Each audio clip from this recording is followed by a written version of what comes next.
got to the gate an hour before our scheduled boarding time. "Mrs. Lancaster, you are an impressively punctual person," Augustus said as he sat down next to me in the mostly empty gate area. "Well, it helps that I'm not technically very busy," she said. "You're plenty busy," I told her, although it occurred to me that Mom's business was mostly me. There was also the business of being married to my dad. He was kind of clueless about banking and hiring plumbers and cooking and doing things other than working for Morris Property Incorporated, but it was mostly me. Her primary reason for living and my primary reason for living were awfully entangled.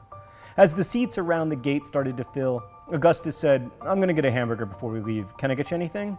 "No," I said, "but I really appreciate your refusal to give in to breakfasty social conventions." He tilted his head at me, confused. "Hazel has developed an issue with the ghettoization of scrambled eggs," my mom said. "It's embarrassing that we all just walk through life blindly accepting that scrambled eggs are fundamentally associated with mornings," I said. "I want to talk about this more," Augustus said, "but I'm starving. I'll be right back."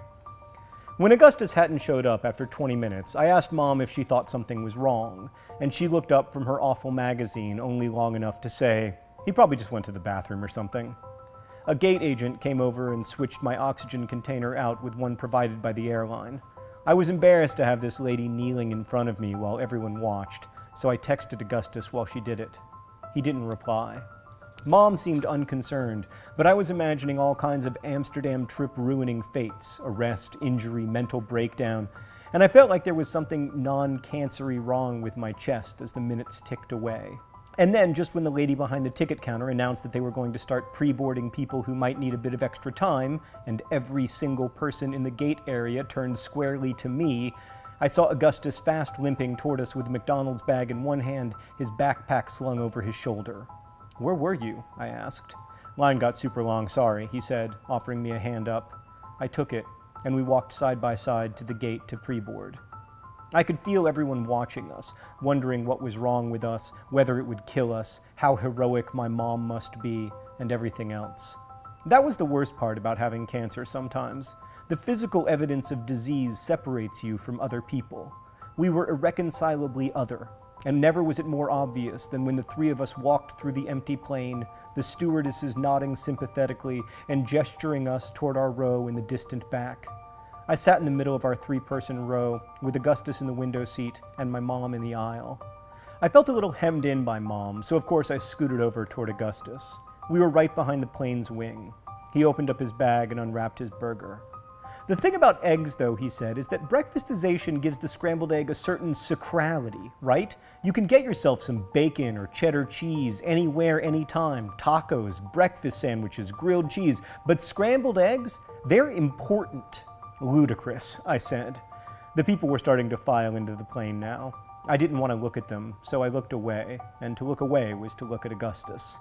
"I'm just saying, maybe scrambled eggs are ghettoized, but they're also special. They have a place and a time, like church does." "You couldn't be more wrong," I said. "You're buying into the cross-stitch sentimentality of your parents' throw pillows. You're arguing that the fragile, rare thing is beautiful simply because it's fragile and rare. But that's a lie, and you know it." "You're a hard person to comfort," Augustus said. "Easy comfort isn't comforting," I said. "You were a rare and fragile flower once. You remember." For a moment, he said nothing. "You do know how to shut me up, Hazel Grace." "It is my privilege and my responsibility," I answered. Before I broke eye contact with him, he said, "Listen, I'm sorry if I avoided the gate area. The McDonald's line wasn't actually that long. I just don't want to sit there with all those people looking at us or whatever." "At me, mostly," I said. You could glance at Gus and never know he'd been sick, but I carried my disease with me on the outside, which is part of why I'd become a homebody in the first place. Augustus Waters, noted charismatic, is embarrassed to sit next to a girl with an oxygen tank? "Not embarrassed," he said. "They just piss me off sometimes, and I don't want to be pissed off today." After a minute, he dug into his pocket and flipped open his pack of cigarettes. About 9 seconds later, a blonde stewardess rushed over to our row and said, "Sir, you can't smoke on this plane, or any plane." "I don't smoke," he explained, the cigarette dancing in his mouth as he spoke. "But it's a metaphor," I told her. "He puts the killing thing in his mouth, but doesn't give it the power to kill him." The stewardess was flummoxed only for a moment. "Well, that metaphor is prohibited on today's flight," she said. Gus nodded and rejoined the cigarette to its pack. Waiting for the number 1 tram on a wide street busy with traffic, I said to Augustus, "The suit you wear to funerals, I assume?" "Actually, no," he said. "That suit isn't nearly this nice." The blue and white tram arrived, and Augustus handed our cards to the driver, who explained that we needed to wave them at this circular sensor. As we walked through the crowded tram, an old man stood up to give us seats together, and I tried to tell him to sit down, but he gestured toward the seat insistently. We rode the tram for 3 stops, me leaning over Gus so we could look out the window together.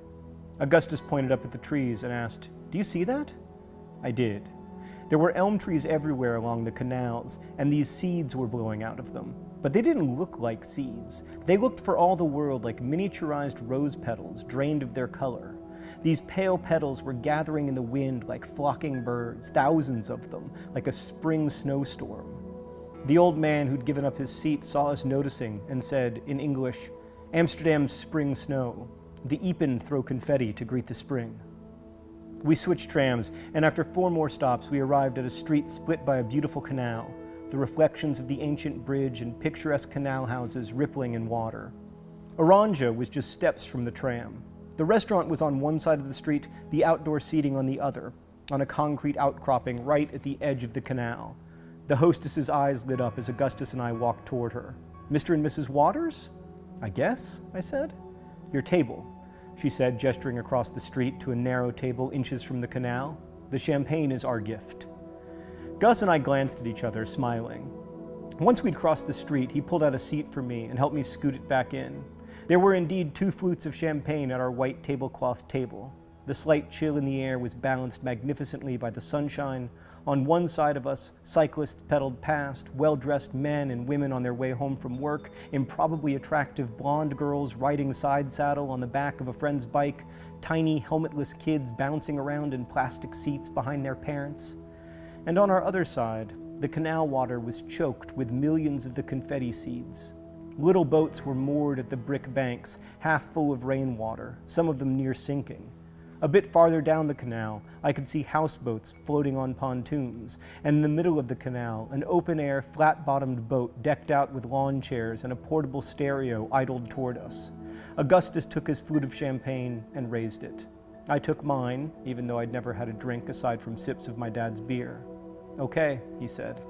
"Okay," I said, and we clinked glasses. I took a sip. The tiny bubbles melted in my mouth and journeyed northward into my brain. Sweet, crisp, delicious. "That is really good," I said. "I've never drunk champagne." A sturdy young waiter with wavy blonde hair appeared. He was maybe even taller than Augustus. "Do you know," he asked in a delicious accent, "what Dom Perignon said after inventing champagne?" "No," I said. "He called out to his fellow monks, 'Come quickly, I am tasting the stars. Welcome to Amsterdam. Would you like to see a menu, or will you have the chef's choice?'" I looked at Augustus and he at me. "The chef's choice sounds lovely, but Hazel's a vegetarian." I'd mentioned this to Gus precisely once in our lives, the first day we met. "This is not a problem," the waiter said. "Awesome, and can we get more of this?" Gus asked, "of the champagne?" "Of course," said our waiter. "We have bottled all the stars this evening, my friends." "Ah, the confetti," he said, and lightly brushed a seed from my bare shoulder. "It hasn't been so bad in many years. It's everywhere. Very annoying." The waiter disappeared. We watched the confetti fall from the sky, skip across the ground in the breeze, and tumble into the canal. "Kind of hard to believe that anyone could ever find that annoying," Augustus said after a while. "People always get used to beauty, though." "I haven't gotten used to you just yet," he answered, smiling. I felt myself blushing. "Thank you for coming to Amsterdam," he said. "Thank you for letting me hijack your wish," I said. "Thank you for wearing that dress, which is like, whoa," he said. I shook my head, trying not to smile at him. I didn't want to be a grenade. But then again, he knew what he was doing, didn't he? It was his choice, too. "Hey, how's that poem end?" he asked. "Huh?" "The one you read to me on the plane." "Oh, Prufrock?" It ends, "We have lingered in the chambers of the sea, by sea girls wreathed with seaweed red and brown, till human voices wake us, and we drown." Augustus pulled out a cigarette and tapped the filter against the table. Stupid human voices always ruining everything. The waiter arrived with 2 more glasses of champagne and what he called Belgian white asparagus with a lavender infusion. I've never had champagne either. Gus said after he left. I mean, in case you were wondering or whatever. Also, I've never had white asparagus. I was chewing my first bite. It's pretty amazing, I promised. He took a bite and swallowed. God, if asparagus tasted like that all the time, I'd be a vegetarian too. Some people in a lacquered wooden boat approached us on the canal below. One of them, a woman with curly blonde hair, maybe 30, drank from a beer and then raised her glass toward us and shouted something. "We don't speak Dutch," Gus shouted back. One of the others shouted a translation. "The beautiful couple is beautiful."